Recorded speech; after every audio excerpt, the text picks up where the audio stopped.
Okay, എൻ്റെ പേര് Thomas Zacharia എന്നാണ്. ഞാൻ ഇപ്പോൾ ഹൂസ്റ്റണിൽ നിന്നാണ് സംസാരിക്കുന്നത്.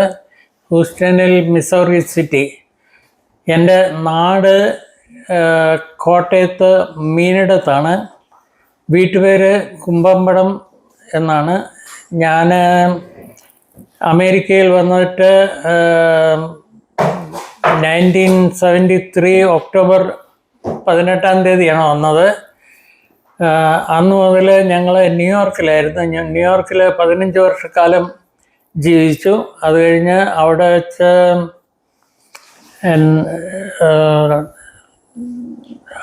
ഞങ്ങൾ 15 വർഷം താമസിച്ചു. അപ്പോൾ അവിടെ വെച്ച് ജോലി ചെയ്തിരുന്നത്, ഞാൻ ചേസ് മനാട്ടൻ ബാങ്കിലാണ് ജോലി ചെയ്തത്.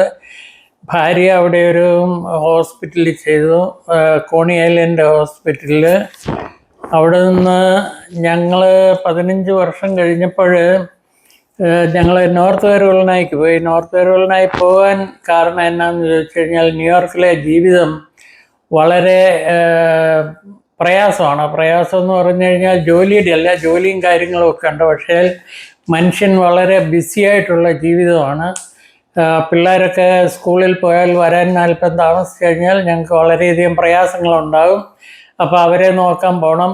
തന്നെയല്ല, അവിടെ താമസിക്കുമ്പോൾ ചിലവുകൾ കൂടുതലാണ്. അപ്പോഴാണ് ഞാൻ ഒരു ജോലി ഞാൻ ചെയ്തത് രാത്രിയിലാണ്. രാത്രി 12 മണി മുതൽ 8 മണി വരെ ആണ് ജോലി ചെയ്തത്. ഭാര്യ പകലാണ് ജോലി ചെയ്തത്. അതും രാവിലെ 8 മണി മുതൽ വൈകിട്ട് 4:30 വരെ ചെയ്യും. പക്ഷേ ആ 2 ജോലി കൊണ്ട് ജീവിതം മുന്നോട്ട് പോകാനായിട്ട് ബുദ്ധിമുട്ടുണ്ടായതുകൊണ്ട് ഭാര്യ പല പ്രാവശ്യവും ഓവർ ടൈം ചെയ്യാറുണ്ട്. അങ്ങനെ ഒരു സ്ഥലത്തല്ല, പല സ്ഥലത്തായിട്ടാണ് ഓവർ ടൈം ചെയ്യുന്നത്. 2-3 ഹോസ്പിറ്റലിൽ സെയിം ടൈമിൽ ജോലി ചെയ്യും. അപ്പോൾ വീട്ടിൽ വരാൻ സമയം കാണത്തില്ല. ഞങ്ങൾക്ക് ഒരു ഫാമിലി ലൈഫില്ല. വീട്ടിൽ ഞാൻ ജോലി ചെയ്ത് കഴിഞ്ഞിട്ട് വന്ന് പിള്ളേരെ നോക്കും, വീട്ടിലെ കുക്ക് ചെയ്തും അങ്ങനെയുള്ള കാര്യം ചെയ്യും. പിന്നെ രാത്രിയിൽ ജോലി ആയതുകൊണ്ട് പകൽ ഉറങ്ങാനുള്ള സൗകര്യങ്ങളില്ല. അങ്ങനെയാണ് ഞങ്ങൾ ഈ 15 വർഷക്കാലവും കഴിഞ്ഞത്. അപ്പോൾ അതിനോടിടയ്ക്ക് ഞങ്ങൾ നാട്ടിൽ നിന്ന് ഞങ്ങളുടെ ബന്ധുക്കളെയൊക്കെ കൊണ്ടുവന്നു. ബന്ധുക്കളെന്ന് പറഞ്ഞു കഴിഞ്ഞാൽ എൻ്റെ 2 അനിയന്മാർ, ഒരു പെങ്ങൾ, ഭാര്യയുടെ 2 ആങ്ങളമാർ. അതിനോടിടയ്ക്ക് ഞങ്ങളുടെ ഫ്രണ്ട്സായിട്ടുള്ള ആൾക്കാരെയും കൊണ്ടുവന്നിട്ടുണ്ട്. അങ്ങനെ ഉള്ള ജീവിതം എന്ന് പറയുന്ന ഒരു ബുദ്ധിമുട്ടാണ്. അന്നൊന്നും ഈ പറഞ്ഞ പോലെ ഇപ്പോഴത്തെ പോലെ ശമ്പളമൊന്നുമില്ല. ഞാനാണെങ്കിൽ ആദ്യം തുടങ്ങിയത് മണിക്കൂറിന് $2.50 അന്നത്തെ ശമ്പളം. അന്ന് ഞാൻ ബാങ്കിൽ ജോലി എന്ന് പറഞ്ഞു കഴിഞ്ഞാൽ നിങ്ങൾ വിചാരിക്കും ഭയങ്കര ശമ്പളമാണെന്ന്. പക്ഷേ ഒരു വർഷം 8,000 രൂപയായിരുന്നു എൻ്റെ ശമ്പളം. ഭാര്യ നേഴ്സായിരുന്നു. നേഴ്സിന് ഒരു വർഷം കിട്ടിക്കൊണ്ടിരുന്ന 12,000 രൂപ. ഈ 12 ആയിട്ട് 20,000 രൂപ കൊണ്ടാണ് ഞാൻ 1973 കാര്യമാണ് ഈ പറയുന്നത്. അങ്ങനെ ഞങ്ങൾ താമസിച്ച് ഈ 15 വർഷക്കാലം ഞങ്ങൾക്ക് വീട് സ്വന്തമായിട്ടൊന്നും ഇല്ലായിരുന്നു. അപ്പാർട്ട്മെൻറ്റിലാണ് താമസിച്ചുകൊണ്ടിരുന്നത്.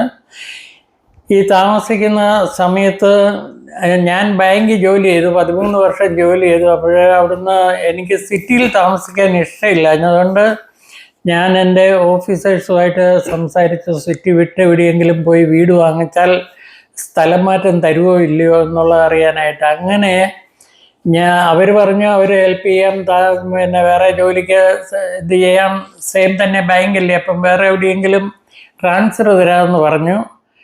എന്നാൽ ഞാൻ വീടും വാങ്ങിച്ചു. ട്രാൻസ്ഫർ ചോദിച്ചു കഴിഞ്ഞപ്പോൾ എനിക്ക് ട്രാൻസ്ഫർ കിട്ടുകയില്ല. കാരണം എൻ്റെ ഗ്രേഡ് അനുസരിച്ചുള്ള ഗ്രേഡ് അവിടെ ഇല്ല. അവരെന്നെ ഡീഗ്രേഡ് ചെയ്യാനായിട്ട് ഞാൻ അവരോട് റിക്വസ്റ്റ് ചെയ്തു. അവർ പറഞ്ഞ് ഡീഗ്രേഡ് ചെയ്യാൻ പറ്റുകയില്ല. കാരണം ഡീഗ്രേഡ് ചെയ്യണമെങ്കിൽ നമ്മൾ എന്തെങ്കിലും ഒരു മിസ്റ്റേക്ക് ചെയ്തിട്ട് അതിൻ്റെ പേരിൽ ഡീഗ്രേഡ് ചെയ്യാൻ പറ്റുള്ളൂ. അങ്ങനെ ഞാൻ വീടും വാങ്ങിച്ചു. ജോലി സ്ഥലം വളരെ ദൂരമായിരുന്നു. അവിടുന്ന് ജോലിക്ക് വരണമെങ്കിൽ എനിക്ക് കാറിന് വന്ന് ട്രെയിൻ സ്റ്റേഷനിൽ അത് പാർക്ക് ചെയ്ത് അവിടുന്ന് ഒരു ട്രെയിൻ എടുത്ത് സിറ്റിയിൽ വന്ന് ബസ് എടുത്ത് പിന്നെ ഒരു ട്രെയിനും കൂടി എടുത്ത് ഏതാണ്ട് 8 മണിക്കൂർ ജോലി ചെയ്യുന്നതിന് ഞാൻ ഒരു 12 മണിക്കൂർ യാത്ര ചെയ്യണം. അങ്ങനെ വന്നപ്പോൾ ഒരു ദിവസം ഞാൻ ആ ജോലി ക്വിറ്റ് ചെയ്തു. അത് അവിടെ 13 വർഷം ചെയ്തു കഴിഞ്ഞപ്പോഴാണ് ക്വിറ്റ് ചെയ്തത്. നല്ല ജോലിയായിരുന്നു, പക്ഷെങ്കിൽ താമസിക്കാൻ പറ്റില്ലാത്തതുകൊണ്ട് നമ്മൾ ക്വിറ്റ് ചെയ്തു.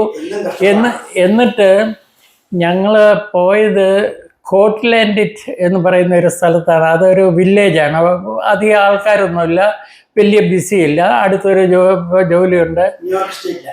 ന്യൂയോർക്ക് സ്റ്റേറ്റിൽ തന്നെയാണ്. എന്നിട്ട് അവിടെ ജോലി ചെയ്ത് അവിടെ താമസിച്ചുകൊണ്ട് ഞാൻ അവിടെ ജോലി അന്വേഷിച്ചു. അപ്പോൾ എനിക്കവിടെ VA ഹോസ്പിറ്റലിൽ, ഒരു സൈക്കാട്രിക് ഹോസ്പിറ്റലാണ്, മുഴുവൻ വട്ടുപിടിച്ച ആൾക്കാരാണ്. അവിടെ ഒരു ജോലി കിട്ടി. അവിടെ കിട്ടിയത് ടൈം കീപ്പറായിട്ടാണ്. ടൈം കീപ്പർ എന്ന് പറഞ്ഞാൽ ഈ നേഴ്സുമാർ ജോലിക്ക് വരുന്ന കാര്യങ്ങളും അതിൻ്റെ കണക്കൊക്കെ എഴുതുന്ന ഒരു പരിപാടിയായിരുന്നു. അത് ചെയ്ത് അവിടെ ഞങ്ങൾ ജീവിച്ചു കുറച്ചാൾ. അവിടെയാണ് വീട് വാങ്ങിച്ചത്. വീട് വാങ്ങിച്ചു കഴിഞ്ഞപ്പം സിറ്റിയിൽ താമസിക്കുന്നതിനേക്കാൾ കഷ്ടമായി. കാരണം പണം പിന്നെയും വേണം.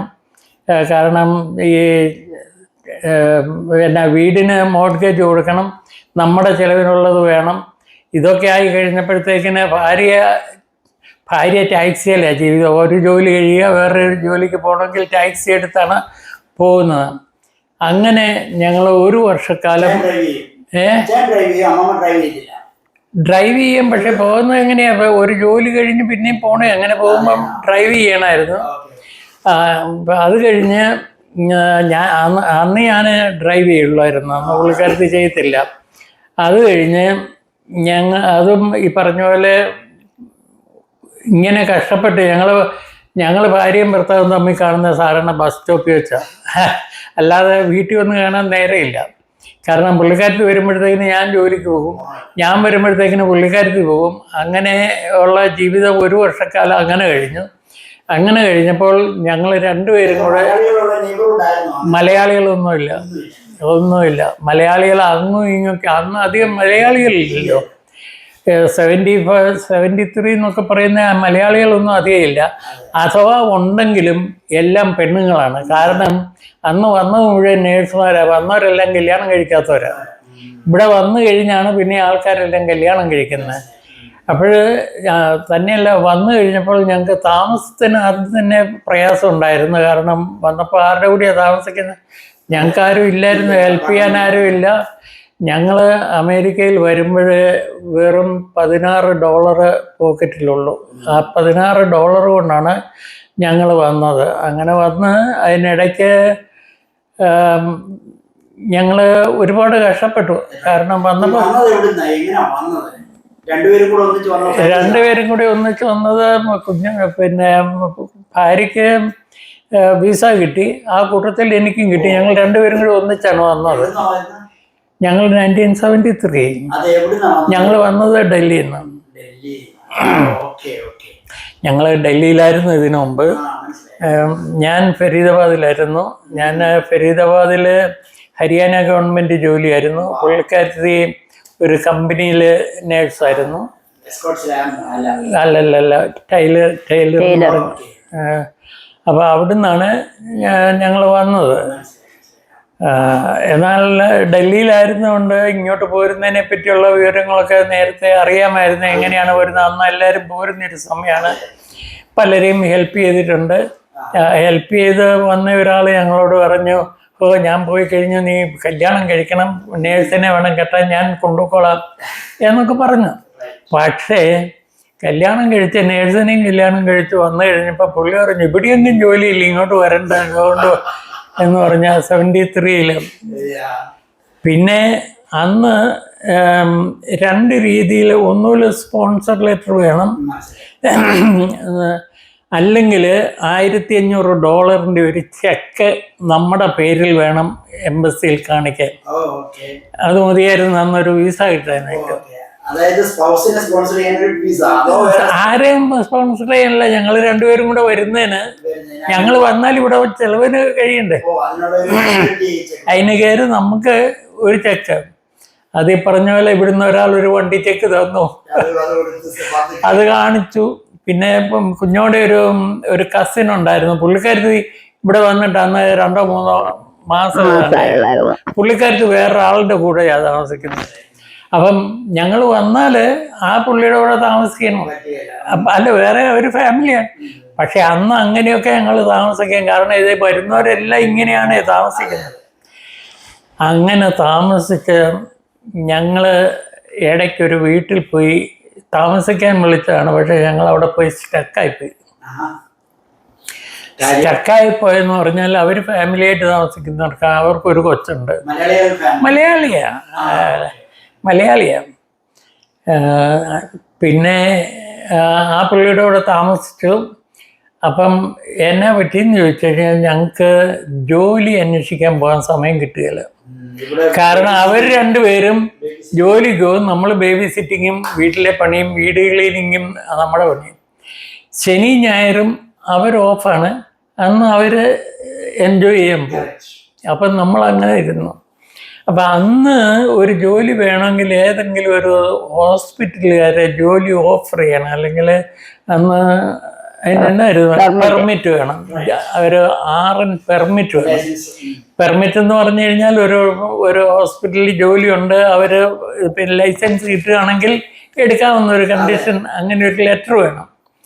അതിന് ഞങ്ങൾ എവിടെയാണ് പോകുന്നത്? ഞങ്ങളുടെ കൂട്ടത്തിൽ വരാൻ ആളില്ല, ഞങ്ങൾക്ക് വഴിയറിയില്ല. അത് ഞങ്ങൾ വന്നത് പിന്നെ ഒക്ടോബറിലാണ്. ഭയങ്കര തണുപ്പ്. അന്നത്തെ ന്യൂയോർക്കിലെ തണുപ്പും ഒന്നും പറയണ്ട. അന്നത്തെ സ്നോ എന്ന് പറഞ്ഞു കഴിഞ്ഞാൽ ഒരു ദിവസം സ്നോ വീണാൽ ഒരു കാറ് കവർ ചെയ്യും. അതുപോലെയുള്ള സ്നോയാണ്. ചൂടിന് ഉടുപ്പില്ല, ഞങ്ങൾ ഒന്നുമില്ല, ഷൂസ് ഇല്ല. നാട്ടിൽ നിന്ന് 2 ഷൂസും കൊണ്ടാകുന്ന ഈ സ്നോയ്ക്കകത്തൂടെ നടന്നു കഴിയുമ്പോൾ ഷൂസിനകത്ത് കയറും സ്നോ. ജീവിതം മടുത്തൊന്നുമില്ല. ഞങ്ങളങ്ങനെ മടുത്തില്ല. ഞങ്ങള് സർവൈവ് ചെയ്തു. അപ്പം ഇപ്പം എങ്ങനെയാന്ന് ചോദിച്ചാൽ പോകാൻ വഴി അറിയത്തില്ല. രണ്ടാമത് കൊണ്ടുപോകാൻ ആളില്ല. ഇവിടെ വന്ന് ഇത് സ്റ്റക്കായി ഇവരുടെ വീട്ടിൽ നമ്മളൊരു വേലക്കാരെ പോലെ നിന്ന് അവരുടെ വീട് ക്ലീൻ ചെയ്യുകയും കൊച്ചിനെ നോക്കുകയും ആയിട്ട് ഇങ്ങനെ കഴിഞ്ഞു.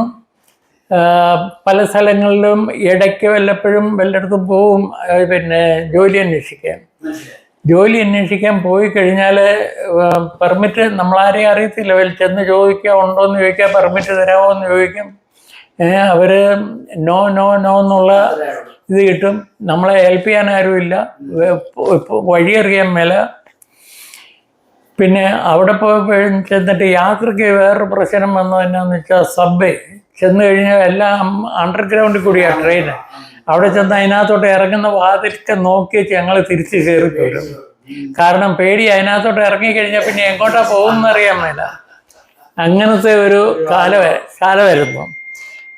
എനിവേ ഞങ്ങൾ ജോലി അന്വേഷിക്കാൻ പല സ്ഥലങ്ങളിൽ പോയി. ഒക്ടോബർ, നവംബർ, ഡിസംബറിൽ അപ്പം ഇതിനിടയ്ക്ക് ഞാൻ ജോലി അന്വേഷിക്കാം. പുള്ളിക്കാരത്തിക്ക് പെർമിറ്റ് വേണം, എനിക്ക് പോയി എന്തെങ്കിലും ചെയ്യാമല്ലോ. ഞാൻ വല്ലയിടത്തും പോകാനായിട്ട് പുള്ളിക്കാരത്ത് സമ്മതിക്കില്ല. കാരണം വല്ലയിടത്തും ഒറ്റയ്ക്ക് പോകാൻ പേടിയെന്ന് പറഞ്ഞാൽ വഴി അറിയത്തില്ല. രണ്ടാമത് വഴി അറിയാനാണ്.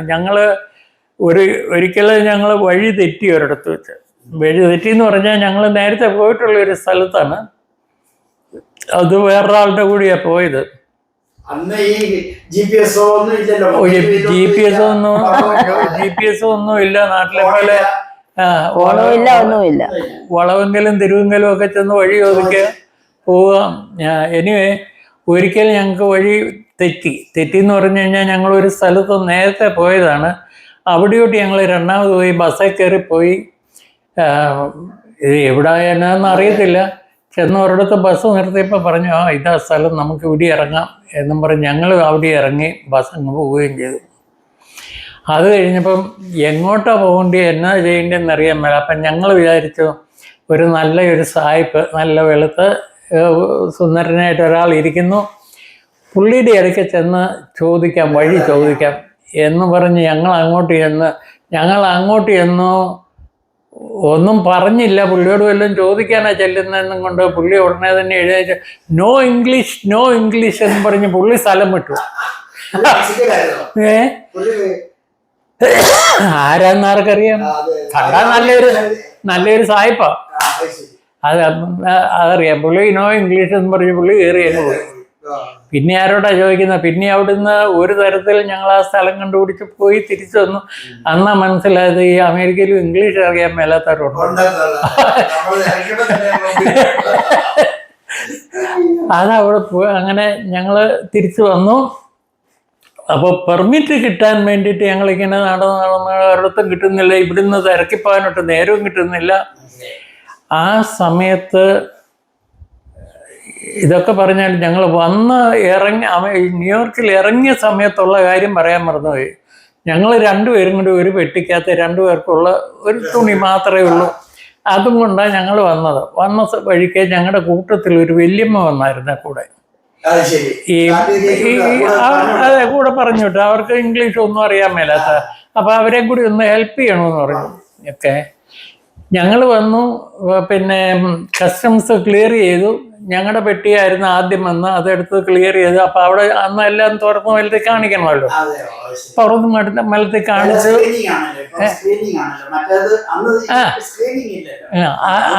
അന്ന് സ്ക്രീനിങ് ഇല്ല. നമ്മൾ തുറന്ന് കാണിക്കുക, അവർ ചോദിക്കുന്നു, ഇളക്കിയൊക്കെ വെക്കും. എന്നുവെച്ചാൽ അതുപോലെ എടുത്ത് ഞാൻ കൊണ്ടുവന്ന് ഇവിടെ വെച്ചു. അത് ലോക്ക് ചെയ്തില്ല, അടച്ചു. ലോക്ക് അതിൻ്റെ ഹുക്കിനകത്തിട്ട് അവിടെ വെച്ചു. എന്നുവെച്ചാൽ പുള്ളിക്കാരത്തിൻ്റെ പെട്ടി വന്നു. ഞാൻ എടുത്തോണ്ട് വന്നു കഴിഞ്ഞപ്പോൾ എൻ്റെ പെട്ടി കാണാനില്ല. അത് മിസ്സായിപ്പോയി. സകല സാധനം എന്ന് പറഞ്ഞാൽ ഞങ്ങൾ ഉടുത്ത തുണിയല്ല, വേറെ ഒന്നും ഇല്ല ഞങ്ങളുടെ കയ്യില്. രൂപ ഞങ്ങൾ പറഞ്ഞ $8 കൊണ്ടല്ലേ വന്ന്. അത് പോക്കറ്റിലുണ്ട്. $8 ഉള്ളൂ. അപ്പം അന്ന് $8 ഒരാൾക്ക് കൊണ്ടുവരാവുള്ളൂ. അതിൽ കൂടുതൽ കൊണ്ടുവരാൻ പാടില്ല. എനിവേ അത് പോയി കഴിഞ്ഞ് ഞങ്ങളെ കൊണ്ടുപോകാനുള്ള ആൾ വന്നു. അതിനിടയ്ക്ക് പറയുന്നത് ശരിയാണോ എന്നറിയത്തില്ല. എൻ്റെ അപ്പൻ്റെ ഒരു കസിൻ ഉണ്ടായിരുന്നു. പുള്ളിക്കാരത്തിയുടെ കല്യാണത്തിനുള്ള മന്ത്രകോടിയും മിന്നും അതിനകത്തായിരുന്നു, പെട്ടിക്കകത്ത്. ആ പുള്ളിക്കാരത്തി ഇത് മേടിക്കാൻ വേണ്ടിയിട്ട് എയർപോർട്ടിൽ വന്നല്ല, എന്നെ കൊണ്ടുപോകാനല്ല, ഈ സാധനം മേടിക്കാൻ വന്നു കഴിഞ്ഞപ്പോൾ പെട്ടി കാണാനില്ലെന്ന് പറഞ്ഞു കഴിഞ്ഞാൽ പുള്ളി ചൂടായി. പുള്ളി പറഞ്ഞു, അത് പിന്നെ പെട്ടിക്കകത്ത് എന്തിനാ വെച്ചാൽ? പെട്ടിക്കകത്തല്ല പിന്നെ എവിടെയാണ് വെക്കുന്നത്? എനിവേ പുള്ളിക്കാരത്തി കുറേ വഴക്കൊക്കെ പറഞ്ഞു. അത് കഴിഞ്ഞപ്പോൾ ഞങ്ങൾ പോരാൻ നേരത്തെ എയർപോർട്ടിൽ കൊണ്ടുവന്ന ഒരു സാരി പുള്ളിക്കാരത്തിയിലേക്ക് കൊടുത്തു. അത് പെട്ടിക്കകത്ത് വെക്കാൻ ഒത്തില്ല, അതുകൊണ്ട് കയ്യിലിരുന്ന് പറഞ്ഞു, ഈ സാരി വേണമെങ്കിൽ കല്യാണത്തിന് ഉപയോഗിക്കാമെങ്കിൽ ഉപയോഗിച്ചോ എന്ന് പറഞ്ഞ് അതും മേടിച്ചോണ്ട് പെട്ടി കിട്ടി. അവിടെ ആ ഭാഗം വന്നില്ല. അത് കഴിഞ്ഞ് ഞങ്ങൾ പെട്ടിയില്ലാതെ ഈ ഉടുത്ത തുണിയുടെ അവിടെ പോയി മറ്റവരുടെ തുണിയൊക്കെ ഉപയോഗിച്ച് ഇരുന്ന് 2 ദിവസം കഴിഞ്ഞപ്പോൾ ഒരു ലെറ്റർ കിട്ടി. ആ പെട്ടിയുടെ പുറത്ത് ഞങ്ങളുടെ അഡ്രസ്സ് ഉണ്ടായിരുന്നു. അപ്പോൾ ആ അഡ്രസ്സിൽ അവർ ലെറ്റർ അയച്ചു, ഇങ്ങനെ ഒരു പെട്ടി ഇവിടെ വന്നിരിപ്പുണ്ട്, നിങ്ങളിവിടെ വന്ന് ഇത് നോക്കിയെടുത്ത് കൊണ്ടുപോകുക. ഞങ്ങളവിടെ ചെന്നപ്പം ആ പെട്ടി അതുപോലെ തന്നെ, ഞാൻ ആ ലോക്കിട്ട് വഴി പൂട്ടിയിട്ടില്ല, അതുപോലെ തന്നെ അവിടെ ഇരിപ്പുണ്ട്. അതെന്തോ സംഭവിച്ചത് എന്നാന്ന് അല്ല, പെട്ടി വേറൊരു കമ്പനിയാണ്. ഏത് കമ്പനിയാണെന്ന് ഓർക്കുന്നില്ല. അതായത് ആ ബസ്സിൻ്റെ കമ്പനി. അതായത് അത് ടൂർ ബസ്സായിരുന്നു. കാരണം ഞങ്ങൾ ഈ പെട്ടിയെല്ലാം എടുത്തു വെച്ചിട്ടാണ് ഈ ടൂറുകാർ വന്ന് അവരുടെ പെട്ടിയെല്ലാം അവിടെ വെച്ചു. അവിടുന്ന് പോർട്ടേഴ്സ് എടുത്തോണ്ട് പോയി. ആ അടുത്തിരുന്ന പെട്ടിയും കൂടി അവർ വണ്ടിയെ കയറ്റി വെച്ചു. എല്ലാവരും അവരവരുടെ പെട്ടി എടുത്തോണ്ട് പോയി കഴിഞ്ഞപ്പോൾ ഞങ്ങളുടെ പെട്ടി അവിടെ ഇരുന്നു. പിന്നെ കമ്പനിക്കാർ ഞങ്ങൾക്ക് ലെറ്റർ അയച്ചു. ഞങ്ങൾ അവിടെ ചെന്നു. പെട്ടിക്കകത്ത് നിന്ന് ഒരു സാധനവും പോയില്ല. അതുപോലെ ആ ലോക്കും അതുപോലെ ഇട്ട പോലെ അവിടെ ഇരിപ്പുണ്ട്. അങ്ങനെ കൊണ്ടുവന്ന് ഞങ്ങൾ കല്യാണമൊക്കെ നടത്തി. കല്യാണം നടത്തി എന്ന് പറഞ്ഞാൽ അതിനും രസമാണ്. ആ കല്യാണത്തിന് ഞങ്ങളെ വിളിച്ചില്ല. അതും എൻ്റെ അപ്പൻ്റെ കസിനാണ്. അപ്പൻ്റെ കസിനിൻ്റെ കല്യാണമാണ്. അവരെ വിളിച്ചു. ആരെ വിളിച്ചു? ഞങ്ങൾ താമസിച്ച് ആ വീട്ടുകാരെ കല്യാണം വിളിച്ചാൽ അവരോട് പറഞ്ഞു, നിങ്ങൾ പോരുമ്പോൾ അവരെ കൂടെ കൊണ്ടുപോരാൻ. അല്ല, കല്യാണം നമുക്കറിയാം. അവര് പറഞ്ഞു ഞങ്ങളോട് പറഞ്ഞിട്ടുണ്ട് നിങ്ങളെ കൂടെ കൊണ്ടുവരില്ല എന്ന് പറയാതെ പിന്നെ ഞങ്ങൾ എങ്ങനെ അറിയുന്നത്? ഞങ്ങളോട് പറഞ്ഞില്ല കല്യാണത്തിന് എല്ലാം, അവരോട് പറഞ്ഞു. അവരെയും കൂടെ വിളിച്ചോണ്ട് വേണം പോരാൻ. ഞങ്ങൾ പോയുമില്ല. അല്ല, നാട്ടിലെ ഓരോ ഇടപാടുകൾ അങ്ങനെയൊക്കെയാണ്. ദേഷ്യം കൊണ്ടൊന്നുമല്ലോ. ദേഷ്യമാണെങ്കിൽ പിന്നെ സാരി മേടിക്കാൻ പറഞ്ഞോ? ദേഷ്യം എന്തിനാ? ദേഷ്യത്തിന് പറഞ്ഞാൽ ഞങ്ങള് കളഞ്ഞതല്ലാണോ? അല്ലല്ലോ. അബദ്ധം പറ്റി അവര് കൊണ്ടുപോയി അവരുടെ പെട്ടി പോയി, ഞങ്ങളുടെ പെട്ടി ഉടുക്കാൻ തുണിയില്ല എന്നാ നീ ഞങ്ങളുടെ കൂടെ പോര്, ഞങ്ങള് തുണി തരാം ഉടുക്കാൻ എന്ന് പറയാം, മാറാൻ തുണി തരാമെന്ന് പറഞ്ഞില്ല. ഓക്കെ,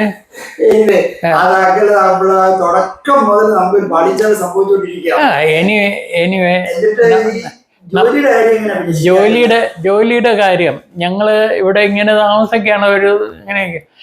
അപ്പോഴ് ഒരു ദിവസം രാത്രി 10 മണിയായപ്പോൾ ഒരു മലയാളി ഒരാൾ വിളിച്ചു, നിങ്ങൾക്ക് പെർമിറ്റ് കിട്ടിയോ എന്ന് ചോദിച്ചു. ഇല്ല, പെർമിറ്റ് കിട്ടിയില്ല. എന്നാൽ നാളെ ഇന്ന ഹോസ്പിറ്റലിൽ ചെല്ല്, അവിടുന്ന് പെർമിറ്റ് തരും. ഞാൻ രണ്ടുപേരെ പെർമിറ്റിന് വിടുമെന്ന് അവരോട് പറഞ്ഞു. പക്ഷെ ഒരാളെ പോകുന്നുള്ളൂ, നിങ്ങൾ വേണേൽ പൊക്കോന്ന് പറഞ്ഞു. അങ്ങനെ ഞങ്ങൾ പോയി. പോയ സ്ഥലം ന്യൂയോർക്ക് സിറ്റി ഒന്നും അല്ല. അവിടുന്ന് ഒരുപാട് ദൂരം പോകണം. അത് ട്രെയിൻ കയറി അവിടുന്ന് ബസ്സിന് കയറി പറയാം. ഞങ്ങൾ പോയത് സ്പ്രിംഗ് വാലി എന്ന് പറയുന്ന ഒരു സ്ഥലത്താണ് പോയത്, ഒരു ഹോസ്പിറ്റലിൽ. ഞങ്ങൾ പോയിട്ടൊന്നുമില്ല, ഞങ്ങൾക്ക് ആരുമില്ല. ന്യൂയോർക്കിന്റെ അപ്സ്റ്റേറ്റ് എന്ന് പറഞ്ഞാൽ അവിടെ ഒത്തിരി അപ്സ്റ്റേറ്റ്. അവിടെ മനുഷ്യനും ഇല്ല, ബസ്സും ഇല്ല, ഒരു കുന്തവും ഇല്ലാത്ത ഒരു സ്ഥലമാണ്. എന്നിട്ട് അവിടെ ഞങ്ങൾ പോയി ചെന്നു. ബസ് ചെന്ന് നിൽക്കുന്ന ഒരു സ്ഥലമുണ്ട്. അവിടെ ഏറ്റവും ചെന്ന് കഴിഞ്ഞാൽ പിന്നെ അവിടുന്ന് ബസ്സില്ല. അവിടുന്ന് പിന്നെ ഒരു 5-8 മൈൽ 10 മൈലെങ്കിലും പോകണം.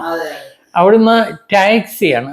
അവിടുത്തെ ടാക്സി ഓടുന്നത് എങ്ങനെയാണെന്ന് വെച്ചാൽ ന്യൂയോർക്ക് സിറ്റിയിൽ ഓടുന്നവരില്ല, വഴിക്ക് കാണുന്നവരൊക്കെ കയറ്റും. നമ്മുടെ നാട്ടിൻ രീതിയാണ്. നാട്ടിലെ ടാക്സി ഓടിക്കുന്നല്ല, നമുക്ക് ഇറങ്ങേണ്ട അടുത്ത് കൊണ്ട് ഇറക്കും. അവർ പറയുന്ന പൈസ അവിടെ കൂടുതൽ പൈസ ഒന്നും മേടിക്കത്തില്ല, അവർക്ക് ഇതിൻ്റെ മേടിക്കത്തുള്ളൂ. പക്ഷേ ഇതാണ്, ആൾക്കാർ ഏത് വഴിക്കാണ് പോകുന്നത് അവിടെയെല്ലാം ആ വഴിക്കെല്ലാം കറങ്ങി തിരിഞ്ഞാണ് പോകുന്നത്. അവിടെ ചെന്നു, ഞങ്ങൾക്ക് പെർമിറ്റ് കിട്ടി. പെർമിറ്റിന് സൈൻ അല്ല, പെർമിറ്റല്ല കിട്ടിയ നമ്മൾ അത് ഇനിയും പിന്നെ ബോർഡിന് അയക്കണം. നേഴ്സിംഗ് ബോർഡിന് അയച്ചിട്ട് അവിടുന്ന് പെർമിറ്റ് വരുന്നത്. അതായത് ഇവർക്ക് പെർമിറ്റ് കൊടുത്താൽ അവർ ജോലി കൊടുത്താളാന്നുള്ളൊരു കണ്ടീഷൻ, ഒരു ലെറ്റർ. ഞങ്ങൾ രണ്ടുപേരും അവിടുന്ന് തിരിച്ചു പോകുന്നത് ഈ പറഞ്ഞ പോലെയാണ്. ഈ പറഞ്ഞ പോലെ ടാക്സിക്ക് കയറി ബസ് സ്റ്റാൻഡിൽ വന്നു. അവിടുന്ന് ഇറങ്ങി ഞങ്ങൾ വന്നു. ഓർത്തോണം, ഞങ്ങളുടെ ഈ പൈസ ഇല്ലെന്ന് ഓർത്തോണം.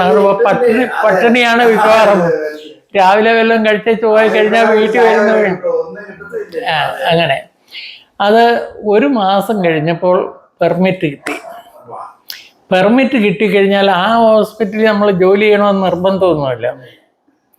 അതായത് നിങ്ങൾക്ക് പെർമിറ്റ് കിട്ടിയാൽ ഞങ്ങൾ ഇവിടെ ജോലി തരത്തുള്ളൂ, വേറെ ജോലി ചെയ്യാൻ പറ്റുന്നൊന്നുമില്ല. അപ്പം ഞങ്ങൾ വിചാരിച്ചു അവിടെ പോയാൽ ഒരു കുഗ്രാമമാണ്. ഈ ഹോസ്പിറ്റലില്ലാതെ വേറെ ഒന്നുമില്ല. ഞാൻ അവിടെ പോയി കഴിഞ്ഞാൽ ഒരു ജോലിയും കിട്ടിയില്ല, എനിക്ക് ഒരിടത്തോട്ട് പോകാനും പറ്റിയില്ല.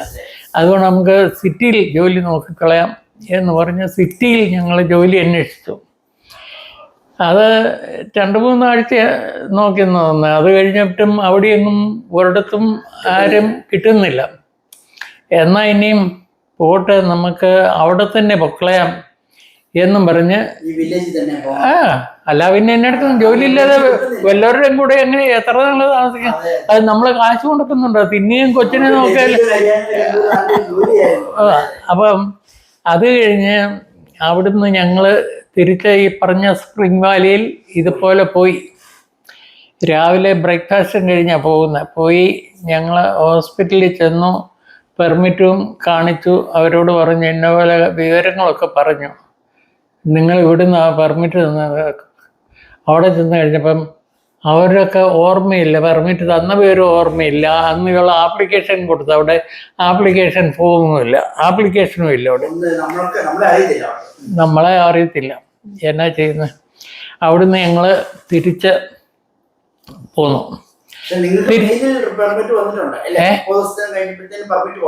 ജോലി ചെയ്യാനുള്ള പെർമിറ്റ് വന്നു. പക്ഷെങ്കിൽ അവിടെ അന്ന് പെർമിറ്റിന് അവർ ലെറ്റർ തന്നപ്പോൾ അവിടെ ആപ്ലിക്കേഷൻ കൊടുത്ത വന്ന ജോലി. അതായത് പെർമിറ്റും കൊണ്ട് അവിടെ ചെല്ലുമ്പം അവര് ആ ആപ്ലിക്കേഷൻ ഫോമും ഇല്ല, അവരൊട്ട് ഓർക്കുന്നുമില്ല. അപ്പൊ പിന്നെ എന്നാ എടുക്കുന്നത്, ഞങ്ങൾ അവിടുന്ന് തിരിച്ചു പോന്നു.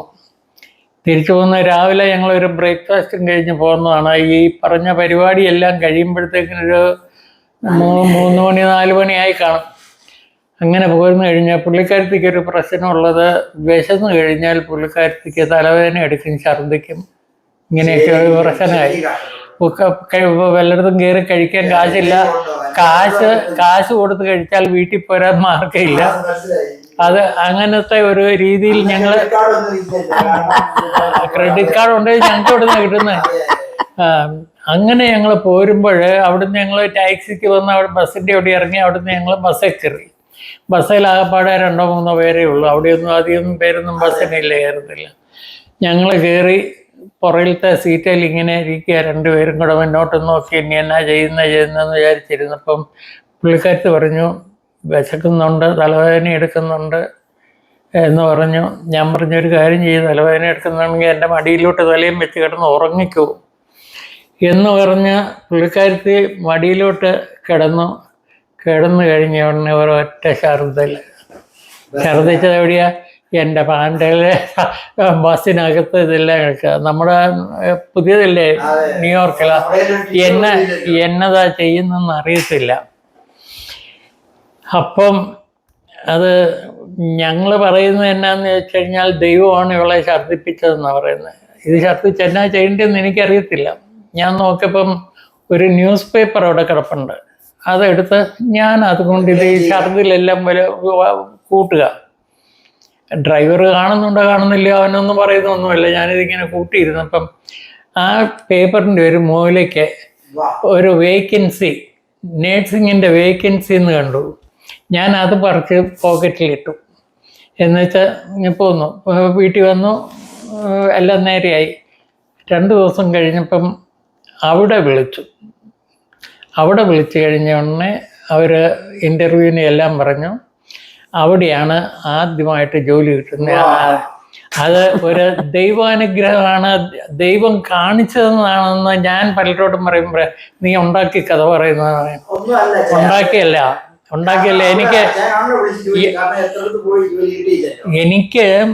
എനിക്ക് അങ്ങനെ പല സ്ഥലങ്ങളിൽ നിന്നും ദൈവാനുഗ്രഹങ്ങൾ ഉണ്ടായിട്ടുണ്ട്. അതിലെ വലിയ ദൈവാനുഗ്രഹം പിന്നെ പറഞ്ഞുകൊണ്ട് വരുന്നത് അവിടെയൊക്കെ വന്നില്ല. അവിടെ വന്നു, ഒരു നേഴ്സിംഗ് ഹോമിലായിരുന്നു. അവിടെ ചെന്ന് ജോലി ചെയ്യാൻ തുടങ്ങി. അവിടെ ഒരു ഇംഗ്ലണ്ടുകാരി അവിടുത്തെ പിന്നെ ഡയറക്ടർ പുള്ളിക്കാരത്തേക്ക് വലിയ ഇഷ്ടമായി. അപ്പം പുള്ളിക്കാരത്തി വേറെ 2-3 മലയാളികളെയും കൂടെ അവിടെ ഹയർ ചെയ്തു. അവരെല്ലാവരും കൂടെ അവിടെ സന്തോഷമായിട്ട് കഴിഞ്ഞു.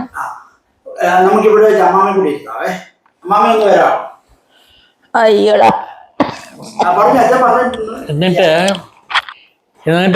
അവർക്ക് വലിയ സന്തോഷമായി. അവർ അങ്ങനെ ഞങ്ങളൊരു ഫാമിലി മാതിരി കഴിഞ്ഞു. അവർ പിന്നെ ഞങ്ങൾ താമസിക്കുന്നിടത്തൊക്കെ വരികയും ഞങ്ങളവിടെ ഭക്ഷണം കഴിക്കുകയും പുറത്ത് പോവുകയും, പുറത്തു പോകാനൊക്കെ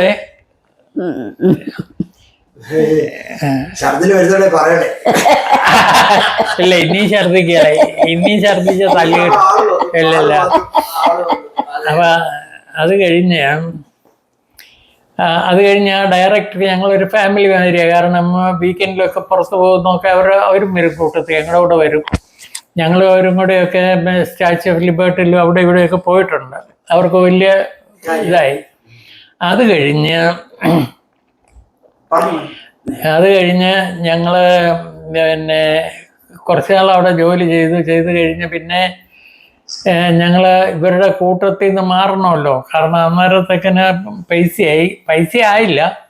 എന്നാലും ശമ്പളം കിട്ടാൻ ജോലിയുണ്ട്. അങ്ങനെ ഞങ്ങൾ ഒരു അപ്പാർട്ട്മെന്റ് എടുക്കാനായിട്ട് തീരുമാനിച്ചു. അപ്പോൾ ഞങ്ങൾക്ക് പൈസയില്ല. ഞങ്ങളുടെ ഈ ഇത് ജനുവരിയിലാണ് ഈ സംഭവം നടക്കുന്നത്. 74 ജാനുവരി, അതായത് ഡിസംബറിൽ ഞങ്ങൾക്ക് പിന്നെ ഇതായിരുന്നു. ജനുവരിയിൽ ഞങ്ങൾക്ക് ജോലിയായി. ഞങ്ങൾക്ക് ജോലി എന്ന് പറഞ്ഞു കഴിഞ്ഞാൽ പുള്ളിക്കാരത്തേക്ക് ജോലിയായി. അത് കഴിഞ്ഞിട്ടാണ് ഞാൻ ജോലി അന്വേഷിക്കാൻ പോകുന്നത്. അപ്പം ഞാൻ ജോലി അന്വേഷിക്കാൻ പോകാൻ തുടങ്ങി. അത് പറയാം. അത് കഴിഞ്ഞ് പൈസയില്ല. അങ്ങനെ ഇരിക്കുമ്പോഴാണ് ഞങ്ങൾ ഒരു ദിവസം മറ്റവരുടെ കൂട്ടത്തിൽ താമസിച്ചുകൊണ്ടിരിക്കുമ്പോഴാണ് ഒരു ദിവസം ഞങ്ങളൊരു അവിടെ മൻഹാട്ടനിൽ 13th സ്ട്രീറ്റ് ആൻഡ് 3rd അവന്യൂവിൽ ഞങ്ങൾ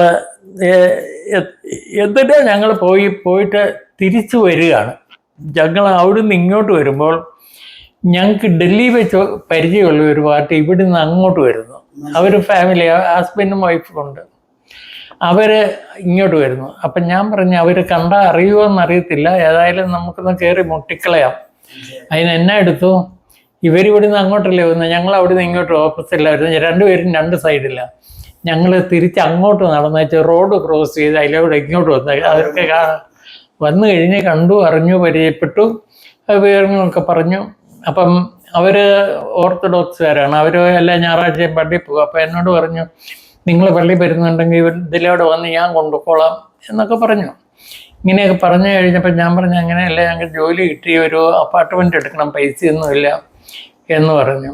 കാരണം പുള്ളി പറഞ്ഞു, ഇയാൾക്ക് എത്ര പൈസയാണ് വേണ്ടത്, ഞാൻ തരാമല്ലോ, ജോലി കിട്ടിക്കഴിയുമ്പം തന്നാൽ മതി എന്നും പറഞ്ഞു. പുള്ളി പൈസ തന്നു.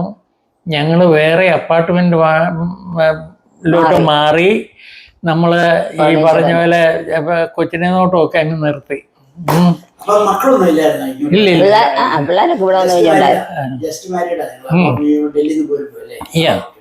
അപ്പോഴ് ഞങ്ങള് പുള്ളി പൈസ തന്നു. ഞങ്ങൾ അപ്പാർട്ട്മെന്റ് എടുത്ത് മാറി. അപ്പം ഞങ്ങൾ താമസിച്ച വീട്ടുകാർക്കൊരു ഇത് എവിടുന്ന് ഇവർക്ക് ഈ പൈസ കിട്ടിയ. അപ്പൊ അവർക്ക് അന്നേരം അതൊരു വലിയ വിഷമായിപ്പോയി. കാരണം പിന്നെ കൊച്ചിനെ നോക്കാൻ ആളില്ല. അപ്പോഴത്തേക്കിന് അവര് കയറി മൂളാൻ തുടങ്ങി. നേരത്തെ പറയാൻ അവരോടൊന്നും ചെയ്യുന്നില്ല. അവരൊക്കെ കൊണ്ടുപോയില്ല, അങ്ങും ചെയ്തില്ല. നമ്മളെ പിടിച്ച് കൊച്ചിനെ നോക്കാനും വീട് തേച്ച് കഴുകാനും ഒക്കെ ഉപയോഗിച്ചതല്ലാതെ ഭക്ഷണം തന്നു. 73 അങ്ങനെ 74 പുള്ളിക്കാരത്തേക്ക് ജോലിയായി. പുള്ളിക്കാരത്തി ജോലിക്ക് പോകാൻ തുടങ്ങി. ഞങ്ങൾ താമസിച്ചതെന്ന് പറഞ്ഞാൽ ഇത്രയും വേസ്റ്റായിട്ടുള്ള ഒരു സ്ഥലം ന്യൂയോർക്കിലില്ല. കാരണം മുഴുവൻ താഴോട്ട് ഇറങ്ങിയാൽ കറമ്പന്മാരെന്നല്ല, ഈ കള്ളുകുടിയന്മാര്, പിന്നെ എന്നാ തെണ്ടി നടക്കുന്നവര്, തെണ്ടികള്. അപ്പം ഞങ്ങൾക്ക് കിട്ടിയത് 2ാമത്തെ ഫ്ലോറിലാണ് ഈ അപ്പാർട്ട്മെന്റ് കിട്ടിയത്. ഇവള് ഈവനിങ് ഡ്യൂട്ടിയാണ് ചെയ്യുന്നത്. ഈവനിങ് ജോലിയും കഴിഞ്ഞ് വരുമ്പോൾ ഒരു 11:30-12 ആകും. അവിടുന്ന് വന്നിട്ട് തന്നെ വേണം വീട്ടിലോട്ട് കയറി വരാൻ.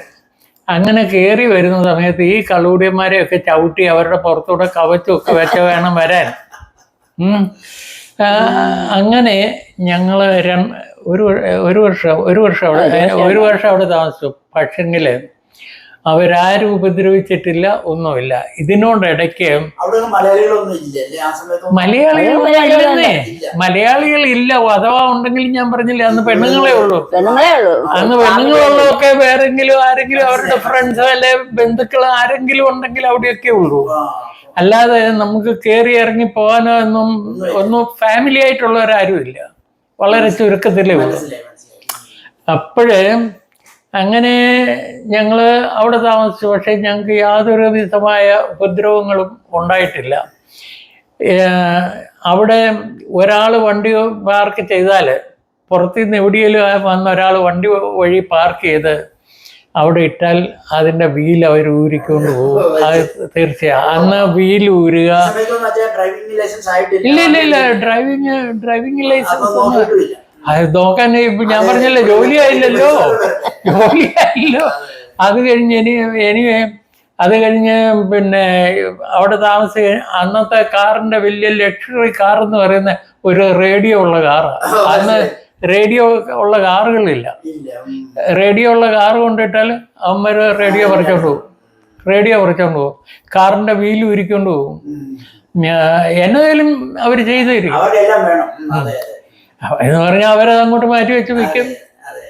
ഇപ്പൊ നമ്മുടെ തന്നെയാ ഒരെണ്ണം മാറ്റി വെച്ചിരിക്കുന്നത് കണ്ടു കഴിഞ്ഞാൽ അവന്മാരോട് ചോദിച്ചാൽ അവന്മാര് തല്ലും. $100 ഒന്നും കൊടുക്കാൻ 50 കൊടുത്താലും അവർക്ക് നട്ടം വില ഉള്ളതാണ്. അങ്ങനെ ആ ഒരു വർഷം കഴിഞ്ഞില്ല. ആ കഴിഞ്ഞ ഹോസ്പിറ്റലില് സുഖമല്ലേ, ഞാൻ പറഞ്ഞില്ലേ, ഡയറക്ടർ പറഞ്ഞ പോലെ ഫ്രണ്ട്സ് പാർട്ടിയല്ലേ, വീട്ടിൽ വരും, ഞങ്ങള് ഒന്നിച്ച് പോകും. പിന്നെ എനിക്ക് വൈകിട്ട് വരുമ്പോ എന്റെ കൂടെ ചെയ്യുന്ന ഈ ഓർഡർ ചെറുക്കന്മാരുണ്ട്. അമ്മമാരെന്നെ ബസ് സ്റ്റോപ്പിൽ വന്ന് ബസ്സെ കയറ്റി വിട്ടേച്ച് അവന്മാര് പോകത്തില്ല. അവന്മാരൊക്കെ ഒത്തിരി ഹെൽപ്പ് ഉണ്ട്. കാരണം ഹോസ്പിറ്റലിന്റെ അവിടെ ഇതിനേക്കായി വേസ്റ്റ്. അപ്പൊ അവിടുന്ന് പിന്നെ ഈ പറഞ്ഞ പോലെ അവിടുത്തെ പിന്നെ നേഴ്സ് സൈഡ് ഉണ്ട് ആണുങ്ങള്, അവര് കൊണ്ടുവന്ന് ബസ്സെ കയറ്റി വിടും. നല്ല ചെറുക്കന്മാരാണ്. അവര് തന്നെ ബസ്സെ കയറ്റി സേഫ് ആയിരുന്നു അവര് പോകത്തുള്ളായിരുന്നു. അതുപോലെ തന്നെ ഒരു ദിവസം ഇവളും വേറൊരു പെണ്ണും കൂടെ പിന്നെ അവിടുന്ന് ഇറങ്ങി ബസ്സേ കയറാൻ വന്നപ്പോഴത്തേക്കിന് ബസ് പോകുന്നു. ഇവർ രണ്ടുപേരും കൂടി ഓടി ഉടനെ പോലീസ് പുറകെ.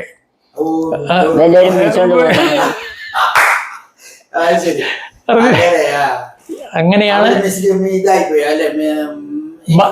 ബസ് മിസ്സായി പോയിരിക്കാൻ വേണ്ടിട്ട് ഇവർ ഓടിയതാണ്. പക്ഷെ പോലീസുകാർ ഓർത്ത് ആരാണ്ട് കള്ളന്മാർ ഓടിക്കുന്നതെന്ന് വിചാരിച്ച് അവര് പുറകെ. അല്ല, അങ്ങനെ സേഫ് ആയിരുന്നു. അത് കഴിഞ്ഞ് ഞാൻ ഡ്രൈവിങ് പഠിച്ചു. പക്ഷെ വണ്ടി മേടിച്ചില്ല. വണ്ടി പാർക്ക് ചെയ്യാൻ സ്ഥലമില്ല. കാരണം അവിടെ ഒരിടത്തും പാർക്ക് ചെയ്യാൻ പറ്റില്ല. തന്നെയല്ല, പാർക്ക് ചെയ്താല് ഈ പറഞ്ഞ പോലെ ഡോറോ അതെ അങ്ങനെയാ പോകുന്നത്. അല്ല, അങ്ങനെ ഉണ്ടായിരുന്നു. അങ്ങനെ വണ്ടി പാർക്ക് ചെയ്യാൻ സ്ഥലമില്ല. അന്നത്തെ കാലത്ത് ഈ 2 രൂപ മണിക്കൂറിന് ചെയ്യുന്ന കാറ് മേടിച്ചാൽ കാറ് പാർക്ക് ചെയ്യണമെങ്കിൽ 150 രൂപ ഒരു പാർക്കിങ്ങിലൊക്കെ ഇടണം, പാർക്ക് ചെയ്യുന്നതിന്. അങ്ങനെ മേടിക്കാതെ ഇങ്ങനെ ഇരുന്നു. എനിവേ, ഞാൻ രാത്രിയില്ല ചെയ്യുന്ന, ഇവള് പകലും. അപ്പൊ രണ്ടുപേരും അത് പറയാം. ചേസ് മണ്ടാട്ടൻ ബാങ്കിലാ കിട്ടിയ. അതിന്റെ ചരിത്രം എന്റെ ജോലിയുടെ വരുന്നുള്ളൂ. ഇങ്ങനെ തീർന്നു കഴിഞ്ഞു. ഇങ്ങനെ ജോലിക്ക് പോകാൻ തുടങ്ങിക്കഴിഞ്ഞ് ഞാൻ ജോലി അന്വേഷിക്കാൻ പോയി. ചെന്നൊരു ഫാക്ടറിയിലാണ് ചെന്ന് കയറിയത്. എവിടെയാലും ചെയ്യണമല്ലോ. പക്ഷെ നമുക്കൊന്നുമില്ല, നമുക്ക് പ്രൊഫഷണലായിട്ടൊന്നുമില്ല. ആ പറഞ്ഞ പോലെ 10ാം ക്ലാസ്സും ഗുസ്തിയേ ഉള്ളൂ. പിന്നെ നാട്ടില് ഞാൻ മിലിറ്ററിയിലായിരുന്നു. അതുകൊണ്ട് ആ മിലിറ്ററിയുടെ എന്ന് പറഞ്ഞാൽ 2-3-4 വർഷമേ ചെയ്തുള്ളൂ. അത് കഴിഞ്ഞ് അവിടുന്ന് ചാടിപ്പോന്നു. അത് കഴിഞ്ഞ് ഞാൻ ഡൽഹിയിൽ പോയി. ഡൽഹിയിൽ ഹരിയാന ഗവൺമെന്റിലാണ് ജോലി ചെയ്തത്. അവിടെ ചെയ്തത് എനിക്ക് സുഖമായിരുന്നു. കാരണം ഞാൻ ഒരു റിയൽ എസ്റ്റേറ്റ് ഓഫീസിൽ, അതായത് ഗവൺമെന്റ് സ്ഥലം പിന്നെ ആൾക്കാർക്ക് വിൽക്കുന്ന ഒരു ഓഫീസ് ഉണ്ടായിരുന്നു. ഗവൺമെന്റ് ഓപ്ഷൻ അല്ല, അത് വിലക്കാണ്. അതിനകത്തായിരുന്നു അവര് പ്ലോട്ട് വിൽക്കുന്നത്. അങ്ങനെ പ്ലോട്ട് വിൽക്കുന്നതിലായിരുന്നു ഞാൻ. അപ്പം എനിക്ക് അവിടെ ജോലി കിട്ടിക്കഴിഞ്ഞപ്പോൾ എന്നെ എല്ലാ മനുഷ്യരും അറിയാം. അവിടെ അന്ന് ഈ പിന്നെ ഗവൺമെന്റ് ഓഫീസല്ലേ, കൈക്കൂലി ഇല്ലാതെ ഒരു മനുഷ്യൻ ഞങ്ങളുടെ അവിടുത്തെ ഓഫീസിന്റെ വാതിക്കലെ നടക്കലിലെ കാല് കുത്തണമെങ്കിൽ 5 രൂപ ചൗക്കദാർക്ക് കൊടുക്കണം, അല്ലാതെ അതിനകത്ത് കയറാൻ ഒക്കില്ല. അങ്ങനെയുള്ളിടത്താണ് എനിക്ക് ജോലി കിട്ടിയത്. ഹിന്ദിയും പഞ്ചാബിയും എല്ലാം കൂടെ കലർന്ന ഒരു ലോക്കലായിട്ടുള്ളതെന്ന് പറഞ്ഞാൽ ഹിന്ദിയും പഞ്ചാബിയാണ് മിക്സ് ചെയ്യുന്ന. കറസ്പോണ്ടൻസ് ഹിന്ദിയാണ്. അതൊക്കെ ലെറ്റർ മുഴുവൻ ഹിന്ദിയിൽ എഴുതണം. അപ്പോൾ എൻ്റെ ഇൻ്റർവ്യൂ വളരെ രസമായിരുന്നു. കാരണം ഞാനും എൻ്റെ കൂടെ 9 എക്സ് സർവീസ്മാൻമാരും ഉള്ളത്. ഞാനും എക്സ് സർവീസ്, അവരും എക്സ് സർവീസ്. അതിൽ ഏറ്റവും കുറച്ച് സർവീസ് ഉള്ളത് എനിക്ക് 4 വർഷം, ബാക്കിയുള്ളവർ 15 വർഷം 20 വർഷം ഒക്കെ ചെയ്ത വല്യപ്പന്മാരാണ്. എല്ലാവരും കൂടെ ചെന്നു. ഞങ്ങൾ ഇൻ്റർവ്യൂവിന് ചെന്നു കഴിഞ്ഞ് ഓരോരുത്തരെ വിളിച്ചു. ഒരു സർദാർജി വിളിച്ചു. അവിടെ ചെന്നു എല്ലാവരോടും ക്വസ്റ്റ്യൻസൊക്കെ ചോദിച്ചു. എല്ലാവരെയും ഇങ്ങനെ മാറ്റി വെച്ച് എല്ലാവരുടെയും ഈ മിലിറ്ററി സർവീസിൻ്റെ ബുക്ക് എല്ലാം മേടിച്ച് പുള്ളി അത് തുറന്ന് നോക്കും. എന്നാ നോക്കുമെന്നും അറിയില്ല. എനിവേ ഇങ്ങനെ നോക്കി 10 പേരെ ഇൻ്റർവ്യൂ എടുത്തു. എൻ്റെ ഇൻ്റർവ്യൂവിന് ചെന്നപ്പോഴായിരുന്നു കഠിനമായ ഇൻ്റർവ്യൂ. എന്നോട് ചോദിച്ചു, നിനക്ക് ഹിന്ദി പറയാൻ അറിയാവോ, ഹിന്ദി എഴുതാൻ അറിയാവോ, വായിക്കാൻ അറിയാവോ? ഞാൻ പറഞ്ഞു, നീ ഹിന്ദിയിലാണ് ചോദിക്കുന്നത്, ഞാൻ മറുപടി പറയുന്നത് ഹിന്ദിയിലാണെങ്കിൽ നിനക്കറിയാമല്ലോ എനിക്ക് ഹിന്ദി അറിയാമെന്ന്. അങ്ങനെയാ മറുപടി പറഞ്ഞു. അല്ലാതെ എനിക്ക് ഹിന്ദി അറിയാവുന്നല്ല പറഞ്ഞു. നീ ഹിന്ദി ചോദിക്കുമ്പോൾ ഞാൻ ഹിന്ദി മറുപടി പറയുമ്പോൾ എനിക്ക് പറയാൻ അറിയാവുന്ന നിനക്കറിയാമല്ലോ എന്ന് പറഞ്ഞു. എന്നാലും ചോദിച്ചു, നിനക്ക് എഴുതാൻ അറിയാമോ? ഞാൻ പറഞ്ഞു, എഴുതാൻ അറിയാം. വായിക്കാൻ അറിയാമോ? വായിക്കാനും അറിയാം. ഉടനെ ഒരു പിയൂണിനെ വിട്ട് ഒരു ഹിന്ദി പുസ്തകം കൊണ്ടുവന്ന് പുള്ളി വായിച്ചു. എന്നോട് പറഞ്ഞ് എഴുതാൻ പറഞ്ഞു. ഞാൻ എഴുതി പുള്ളിയുടെ കൊടുത്തു. നോക്കിയപ്പം ഓക്കെ കഴിഞ്ഞിട്ട് പുസ്തകം എൻ്റെ തന്നു, വായിച്ച് കേൾപ്പിച്ചു. അങ്ങനെ ഹിന്ദിയിൽ വായിച്ചും കേൾപ്പിച്ചു. അങ്ങനെ ഞങ്ങളുടെ 10 പേരുടെ ഇൻ്റർവ്യൂ കഴിഞ്ഞു. അപ്പം ഇതെടുത്ത് നോക്കിയപ്പം ഈ പുള്ളിക്ക് പിന്നെ ആർമിയുടെ റിട്ടയർമെൻറ്റ് അല്ല, ഈ ബുക്ക് എന്നാന്ന് അറിയില്ല. പുള്ളി ഇങ്ങനെ മറിച്ച് ഓരോ പേജുകൾ നോക്കുക. അതിനകത്ത് ഒരുപാട് കാര്യങ്ങൾ എഴുതിയിട്ടുണ്ട്. അതൊന്നും പുള്ളി നോക്കുന്നൊന്നുമല്ല. ഇങ്ങനെ മറിച്ച് ചെന്നപ്പോൾ ക്യാരക്ടർ എന്ന് കണ്ടു. അവിടെ നോക്കിയപ്പോൾ സാറ്റിസ്ഫാക്ടറി എന്ന് എഴുതിയിരിക്കുന്നു ഒരുതൻ്റെ. ഉടനെ പുള്ളി അത് മാറ്റി അവിടെ വെച്ചു. അടുത്ത ആളിൻ്റെ നോക്കി, അതും സാറ്റിസ്ഫാക്ടറി അവിടെ വെച്ചു. വേറൊരുത്തൻ്റെ നോക്കി, അതിങ്ങനെ ഗുഡ്, അത് ഇപ്പുറത്തോട്ട് വെച്ചു. അപ്പം ഇങ്ങനെ ഗുഡും സാറ്റിസ്ഫാക്ടറി എല്ലാം നോക്കി അവസാനം വന്നപ്പം എൻ്റെ ഇത് വന്നു കഴിഞ്ഞപ്പം വെരി ഗുഡ് എന്ന് എഴുതി വെച്ചു. അപ്പം വെരി ഗുഡ് എന്ന് എഴുതി വെച്ചു. അത് അപ്പുറത്തും മാറ്റി വെച്ചു. അത് 1. അപ്പം വേക്കൻസി 1 ഉള്ളൂ. ഇത് കഴിഞ്ഞിട്ട് പുള്ളി എന്നെ എടുത്തു, ഈ ഗുഡും വെരി ഗുഡും ഇവിടെ വെച്ചു. എന്നുവെച്ചാൽ മറ്റുള്ളവരോട് പറഞ്ഞു വീട്ടിൽ പൊക്കോളാൻ പറഞ്ഞു. എന്നുവെച്ചാൽ ഈ ഗുഡും വെരി ഗുഡും വെച്ചാൽ പിറ്റേ ദിവസം ഞങ്ങളെ വിളിച്ചു, ഞങ്ങളോട് വരാൻ പറഞ്ഞു. പിറ്റേ ദിവസം ഞങ്ങൾ 2 പേരും വന്നു കഴിഞ്ഞ ഉടനെ അറിയാം, ഞാൻ ഇന്ന് നിങ്ങളെ 2 പേരെയും ഹയർ ചെയ്യാൻ എന്നെ കൊണ്ട് പറ്റുകയില്ല. കാരണം ഗവൺമെൻറ് റൂൾ അനുസരിച്ച് 21 വയസ്സിൽ കൂടിയ ആൾക്കാരെ എടുക്കാൻ പറ്റില്ല. കാരണം മറ്റേ പുള്ളി 20 വർഷം ആർമി ചെയ്ത, ഞാൻ 4 വർഷം ആർമി ചെയ്ത, പിന്നെ എങ്ങനെയാണ് ഇത് 21 വർഷം വയസ്സാകുന്നത്? അപ്പം ഞാൻ സർദാർജിയോട് പറഞ്ഞു, സർദാർജി അതിനൊരു വേറൊരു റൂളുണ്ട്. അതായത് 21 വയസ്സെന്ന് പറയുന്നത് ഞങ്ങൾക്കുള്ള വയസ്സിൽ നിന്ന് ഞങ്ങളുടെ സർവീസ് കുറയ്ക്കുമ്പം 21 വന്നാൽ അവരെ 21 കണക്കാക്കാം. അല്ലാതെ 20 വർഷം ജോലി പിന്നെ ആർമി ചെയ്തവനെങ്ങനെ 21 വയസ്സാകുന്നു? അങ്ങനെ ഒരു റൂൾ ഉണ്ടെന്ന്. അത് പുള്ളി ഏട്ടനെ പറഞ്ഞത് എന്നാന്ന് വെച്ചാൽ, എനിക്കിതൊന്നും അറിയാൻ മേല, എന്നെ കൊണ്ട് പറ്റുകയില്ല. അങ്ങനെ റൂൾ ഉണ്ടെങ്കിൽ നിങ്ങൾ റൂളും കൊണ്ട് പോവാ, ഞാൻ അന്നേരം നോക്കാമെന്ന് പറഞ്ഞു. ഉടനെ ഞാൻ അവിടെ നിന്ന് ഇറങ്ങി. ഈ 20 വർഷം ചെയ്ത പുള്ളി എന്നോട് ചോദിച്ചത് എവിടെയാണ് കിട്ടുന്നത്? ഞാൻ പറഞ്ഞു, എനിക്കറിയത്തില്ല എവിടെയാണ് കിട്ടുന്നത്. ഞാൻ അവനോട് പറഞ്ഞു വെച്ചാൽ എനിക്കറിയാം എവിടെയാണ് ഇരിക്കുന്നത്. ഞാൻ അവിടെ നിന്ന് നേരെ ബസ്സിന് ഡൽഹിക്ക് പോയി. ഡൽഹി ചെന്നു ഒരു ആർമി ക്യാമ്പിൽ കയറി. അവിടെ കയറി അവരുടെ വരാന്ത വഴി ഇങ്ങനെ നടന്നപ്പം ഒരു ക്യാപ്റ്റൻ തോമസ്, മലയാളിയാണ് ക്യാപ്റ്റൻ. ഞാൻ ചോദിച്ചൊന്നുമില്ല, അകത്ത് കയറി. ഞാൻ പറഞ്ഞു, സാറേ എന്നോടൊരു കാര്യമുണ്ട് എന്ന് പറഞ്ഞു. അതൊന്ന് എനിക്കൊന്ന് എടുത്തു തരണമെന്ന് പറഞ്ഞു. പുള്ളി പറഞ്ഞു അത് എവിടെയാന്ന് ചോദിച്ചു. ഞാൻ പറഞ്ഞു, അത് ഇന്ന ബുക്കിനകത്ത് ഇത്രാമത്തെ പേജിലുണ്ട്. എനിക്കതറിയാം എവിടെയാണ് ഇരിക്കുന്നു. കാരണം നമ്മൾ ഇതിനു മുമ്പ് ജോലി അന്വേഷിച്ചപ്പോൾ ഇതൊക്കെ തിരക്കേച്ചാ പോകുന്നത്. ആ ഭാഗം കണ്ട് പുള്ളിയോട് ഞാൻ പറഞ്ഞു, സാറ് ഇതൊന്ന് ടൈപ്പ് ചെയ്ത് ഇതൊന്ന് അറ്റസ്റ്റ് ചെയ്ത് തരണം എന്ന് പറഞ്ഞു. പുള്ളി പറഞ്ഞു, കുഴപ്പമില്ല. പുള്ളി ഉടനെ തന്നെ ഒരാളെ വിളിച്ച് ടൈപ്പ് ചെയ്തു, അറ്റസ്റ്റ് ചെയ്ത് തന്നു. ഞാൻ ബസ്സിൽ കയറി തിരിച്ചു പോയി. അവിടെ എത്ര വയസ്സുണ്ടോ അച്ഛൻ സത്യത്തിൽ? 26 വയസ്സുണ്ടോ? അച്ഛൻ എന്നാലും എത്ര വയസ്സുണ്ട്? 26 ആയോ? എനിക്ക് 26 വയസ്സാണ്. 25 26 വയസ്സാണ്. ഞാൻ എടുത്തുകൊണ്ട് കൊടുത്തു. സർദാർജി ഉടനെ തന്നെ നോക്കി, പുള്ളി സാറ്റിസ്ഫൈ ആയി.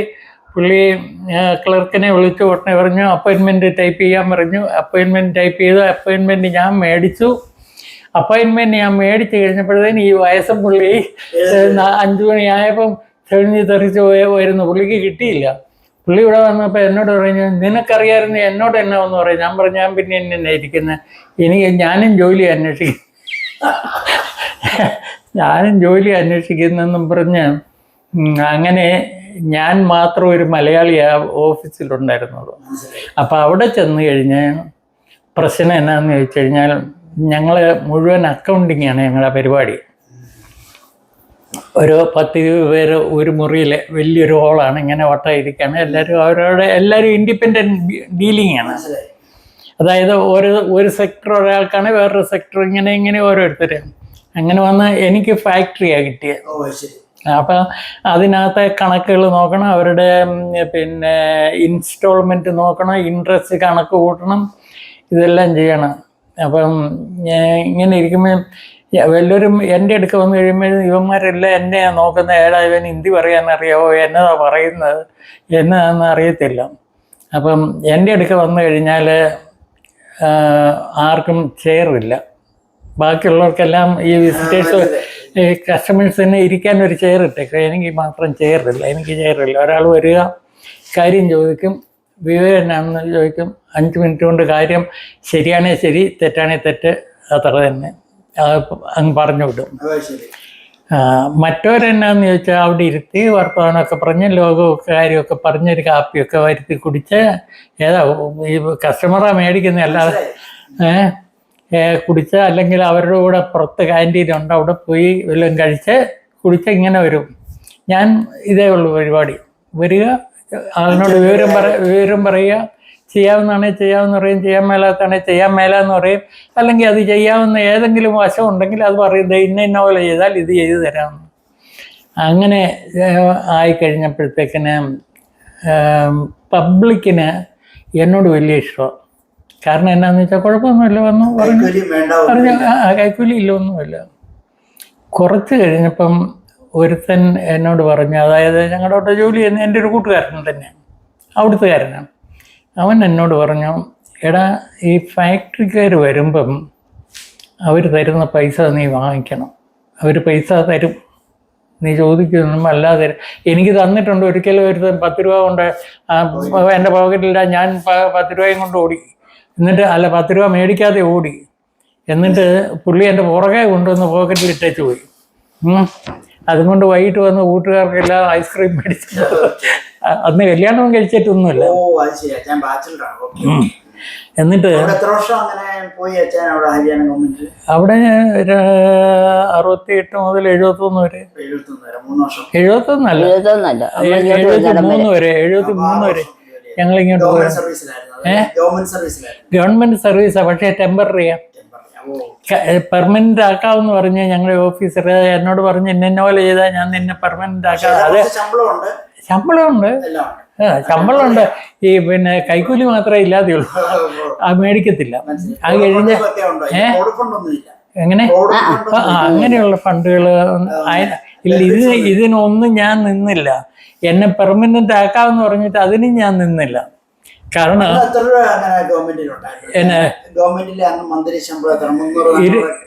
രൂപ 200 രൂപ കൊണ്ട് സുഖം അന്നത്തെ കാലം. ഇല്ല, ഞാൻ 73 വന്നല്ലേ, കല്യാണം കഴിച്ചു കഴിഞ്ഞു.